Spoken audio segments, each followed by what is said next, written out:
Estamos aqui novamente para o nosso podcast USP Está On. Estamos aqui com o professor Gerson Kist, que é mestre, né?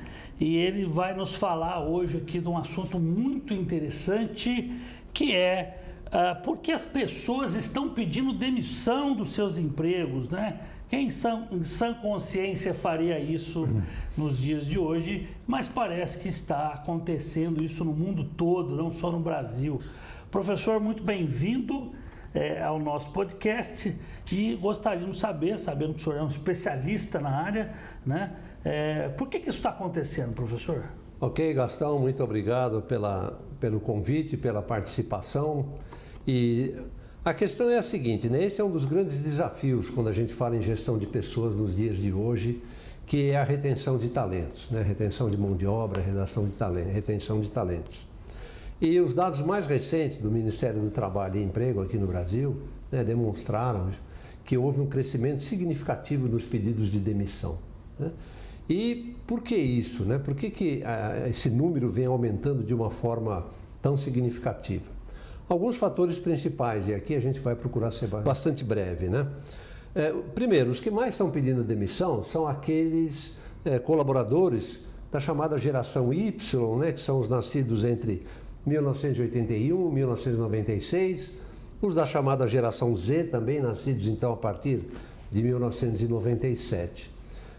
E quais seriam os principais motivos, né, que levam esse grupo, né, de pessoas a não ficarem muito atrelados a uma mesma empresa? Bom, primeiro deles, né, é a questão de que hoje se busca muito, e principalmente essas duas gerações que eu citei, o alinhamento, né, de valores pessoais e valorização da flexibilidade do ponto de vista de, por exemplo, trabalho remoto, a possibilidade da empresa possibilitar um trabalho remoto.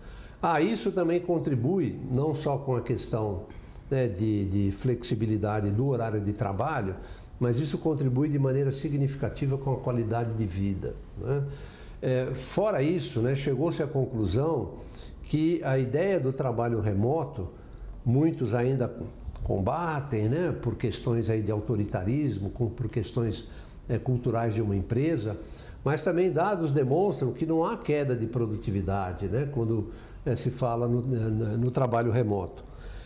Um outro aspecto também é a busca pelo empreendedorismo, né? Quer dizer, existe hoje, né, uma geração que tem isso também como foco, né? Quer dizer, agrega-se conhecimentos, né, nas suas passagens dentro das organizações.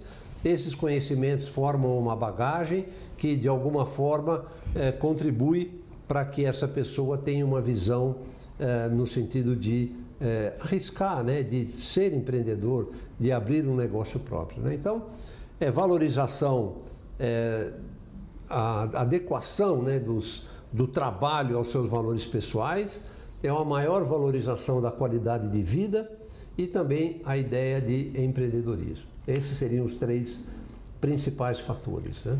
Sim, professor. E também eu vi outro dia uma reportagem, né, com aquela atriz Judy Foster, na equipe dela nos Estados Unidos, que ela estava reclamando do conflito de gerações, né, que as gerações mais jovens, o que também é normal, já porque eles são os mais jovens mesmo, são mais imaturas no sentido de ter a percepção das dificuldades que existem de se manter um emprego, de se ter um emprego. Então, muitas vezes abandonam uma grande chance, uma grande oportunidade, né? Um plano de carreira maravilhoso e atrás de um sonho que muitas vezes também não dá certo e depois acabam, muitas vezes, nem conseguindo uma oportunidade como aquela novamente por uma questão mesmo de achar que tem que ser tudo muito rápido, de que o sucesso tem que ser rápido, uma coisa que as gerações mais antigas, né, do baby boom, né, que são os chefões Sim. hoje, né, tinham uma percepção de dificuldades ao longo da vida que a gente tem que passar para se conseguir um objetivo e tal. Essa é uma reclamação muito comum, inclusive em chefias de RH. Né? Não, isso é uma verdade, né? A questão é a capacidade que a empresa tem em entender as diferenças, né? De perspectivas, né? De anseios de cada uma das gerações. A geração, como você citou, por exemplo, Baby Boomers, né? Essa geração queria fazer carreira dentro de uma empresa. Era o chamado emprego para a vida toda, né? Esse era o grande objetivo. E o que mudou radicalmente, né? Hoje, como eu falei agora há pouco, as novas gerações querem adquirir conhecimentos no sentido de obter uma bagagem a maior e mais diversificada possível, né? E nesse sentido, ela espera que as empresas ofereçam cada vez mais oportunidades de desenvolvimento, né? Oportunidades não necessariamente de crescimento em termos de cargo, porque também esse próprio estudo que falou desse aumento dos pedidos de demissão, né, coloca isso, que hoje, se você for perguntar, né, para muitos que estão aí, dessas gerações mais novas, se você quer ser chefe, você quer assumir um cargo, né, de chefia? Não, não quero, né, não quero. Por quê? Porque de repente isso vai trazer para ele, né, alguns conflitos, né, em termos de valores pessoais, né, em termos de como ele enxerga a questão de autoridade dentro de uma organização. Claro que isso também varia muito de empresa para empresa, né? Hoje discute-se muito, né, a questão de clima organizacional, o quanto que a organização está efetivamente preparada no sentido de entender os anseios dessas gerações e oferecer oportunidades de desenvolvimento, né? Que é o que muito mais importa, né? O trabalho fazer sentido, ter mais autonomia na execução das atividades, né? Isso é muito daquilo que está por trás dessa, vou colocar aqui, reclamação, né? Que você citou aí, a Jodie Foster, porque não se entende, né, quais são efetivamente os anseios, né, que estão por trás dessa ânsia, né, de querer, né, não é que eu quero chegar a ser gerente uma semana depois que eu estou na empresa, não é isso, né? Eu gostaria de um trabalho que fizesse muito mais sentido, que estivesse mais próximo dos valores que são importantes em termos de sociedade, que me desse autonomia e me desse possibilidade de desenvolvimento, né? E também a pandemia, né, professor? Existem dados mostrando que as pessoas passaram a questionar o uso do tempo, né? Até onde morar. Vamos morar na loucura de São Paulo, vamos para o interior. Hoje houve um boom de imóveis exatamente porque as pessoas se mudaram de São Paulo. Muitos decidiram ir para o interior para ter mais qualidade de vida, para ir para outras regiões, né? Passamos aí por 3 anos de pandemia que fizeram as pessoas passaram a fazer esses questionamentos e chegar a conclusões diversas. Uma delas é isso: poxa, eu vou ficar escravo de uma empresa, passar a vida inteira fazendo a mesma coisa e tal. Então está havendo toda uma recolocação de carreiras, uma série. Então, e o que a gente também tem que pensar, Gastão, é o seguinte, né? Voltando àquela questão das gerações, né? Nas gerações anteriores, qual é que era o principal meio, né, para você conseguir dinheiro, né, para você ter a sua vida, ter aquilo que você gostaria de ter na vida? Era o trabalho dentro de uma empresa e progredir dentro dessa empresa. O clássico concurso, né, do Banco do Brasil. Isso, exatamente. A questão do concurso. Não, eu vou fazer um concurso porque aí eu tenho estabilidade e eu sei que eu vou me aposentar nessa empresa, né? Essa era a ideia, ok? Coisa que hoje já não, né? Hoje já não. Por quê? Hoje você tem um mercado onde as oportunidades, não só em quantidade de profissões, mas também o mercado como um todo, né, em termos de quantidade de oportunidades de negócio, se amplificou de maneira significativa, né? Hoje você tem negócios nos mais diversos segmentos e vai se subdividindo e novos negócios vão surgindo, né? Por conta, isso é por conta da própria evolução da sociedade, né?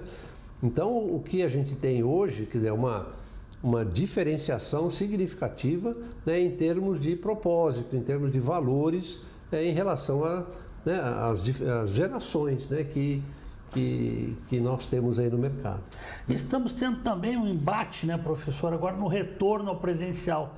Diversas empresas, a gente tem visto publicações que estão tendo problemas nesse sentido, as pessoas não querem voltar, né? As pessoas se acostumaram a render em casa, a ter lá sistemas de controle, picando cartão à distância, mostrando que estão cumprindo. Exatamente. Estão tendo relutância a voltar à estrutura antiga, né, do trabalho presencial. O que o senhor acha disso? É assim, muitos tabus foram quebrados, né? Até por conta da pandemia. Quer dizer, a pandemia forçou situações de trabalho remoto, né? E muitas organizações perceberam que alguns senões que existiam, mas nós vamos perder a autoridade, vamos perder o controle, o funcionário vai ser menos produtivo, né? Foram quebrados, né? Evidentemente que a empresa ela tem que ter mecanismos, né, de bons processos de comunicação, tem que continuar mantendo relacionamento mesmo que virtual, uma série de questões que não é a hora aqui da gente entrar. Mas, então esses tabus foram quebrados, né, mas só que muitas empresas, e coincidentemente hoje eu li uma matéria a esse respeito, muitas empresas que estão meio que, vamos dizer assim, forçando os seus colaboradores a voltarem para o trabalho presencial, é porque ainda não deixaram de lado um certo ranço de autoritarismo, de excesso de controle, quer dizer, ainda não conseguiram mudar a sua cultura, que diz assim, olha, não, para que a gente controle, para que a gente seja mais produtivo, todo mundo tem que estar aqui, o chefe tem que estar olhando, tem que estar controlando, o que não é verdade, né? Diversos estudos já mostram que o trabalho remoto, evidentemente, se bem coordenado, se bem orientado, né? Mantendo-se estruturas de comunicação adequadas, ele não provoca queda de produtividade, né?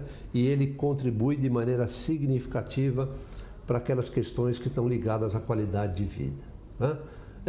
Exemplo no dia de hoje, né? Aqui em São Paulo estava prevista uma greve de ônibus, né? Que acabou não acontecendo.